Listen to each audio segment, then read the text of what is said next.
जनावि। दर्शक बंधु आज पवित्र महाविषुव पणा संक्रांति बोली सर्वत्र विदित कहीं ओडियार प्रसिद्ध पंजिका प्रचलन आज ही आरंभ होता है। ओडियार नूतन वर्ष कहले अत्युक्ति हेब नहीं। आपन जानिछंती ये होची ओडियार नववर्ष भितर आज प्रत्येकटी पर्वपर्वाणी समय निर्घंट एवं वर्ष मासर हिसाब आज दिन ही आरंभ होता है। तेणु एथिपाई आज प्रथम संक्रांति जोटा कि मेष संक्रांति भाव में सर्वत्र विदित 12 गोटी राशि मान को नहीं बा जोड़ा गोटे गोटे संक्रमण पालन कर जाए एवं संक्रांति आज ही आरंभ होता है। एवं या महाविषुव पणा संक्रांति बोली कह कारण आज सूर्य महाग्रह मेष राशि को चलमान हुंती और मेष राशि अवतरण करी जोटा कि भूपृष्ठ थिबा महाविषुव रेखा उपरे जोटा निकटतर हवा जोगु आज बसंत ऋतुर गमन होता है एवं ग्रीष्म ऋतुर आगमन होता है एवं भूपृष्ठ उपरे प्रचंड रुद्रताप अनुभूत होता है जो सारा विश्व दरबार हाहाकार डाके गछ लता वृक्ष जीव जंतु समस्ते जोड़ा तुषार्त हो उठती एवं यही परिप्रेक्षी गोटे पणा दियार परंपरा रही आज जल दियार परंपरा रही। आप जानी याक जल संक्रांति भाव में कहीं कहीं ओडिशा रे कही था कहीं आज वृक्ष लता समस्त को आज जल लगी करा जाए जल दि जाए समस्त को संतुष्टि करा जाए एवं जल दवा द्वारा ग्रह मान संतुष्टि हुंती। आप देखु जो घरे गछ लता वृक्ष मान को जल दि जाए नहीं से घरे सूर्य चंद्र असंतुष्टि हुंती।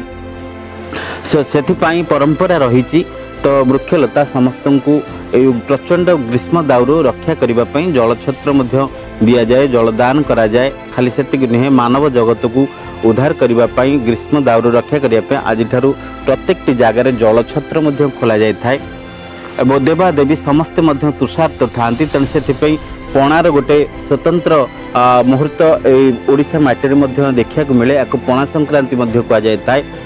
बसंतर गमन भितर जोटा कि ग्रीष्म ऋतुर आगमन को नहीं समस्ते देवादेवी को पूजा अर्चना करने स्वतंत्र पणा जोटा कि आम्र कुसुम प्रसन्न कदली नड़िया एवं फलमूल साकर एवं किसी छेना को मिसई पणा तैयारी समस्ते देवादेवी को तो खोजती 33 कोटी देवादेवी को जोड़े पूजा अर्चना कर पणादान करने संभव हो न था। तेणु से उत्कलीय सन परंपरा अनुजाई एठी वृंदावती जोड़ा पूजा थाए कहीं आप जानते वृंदावती तांका मस्तक रे माँ तुलसी को जोटा कि धरिकी रखिंट कारण तुलसी गछ वृक्ष को बुझेले वृंदावती ही बुझे थाए। तेणुक विशेष भाव में तुलसीर मूल था स्वयं आदि विष्णु एवं तांकर अधिवास जल डाल था 33 कोटी देवादेवी समस्त देवादेवी। तेणु से जदि कौन सी वसुंधरा घड़ी रे गुप्त गंगा सदृश 3 खंड काठी साहाय्य किसी जोड़ा उत्कलीय सन को देखिले जामु डाल पकई परंपरा विधि विधान रही से आज जोटा कि वसुंधरा घड़ी रे पणा दबार व्यवस्था कराए आ घड़ी रे गोटे गुप्त गंगा खोल जाए जो आदि विष्णु को ऊपर पड़े तुलसी वृक्ष ऊपर पड़े से 33 कोटी देवादेवी आशीर्वाद मिलता है। तेणु या पणा संक्रांति कह जाए। हनुमान जयंती कह जाए कहीं आज हनुमान लांगुड़े अग्नि आरंभ होता। तेणु से हनुमान को जयंती भाव में जन्मित भाव में संतुष्टि करा जाए।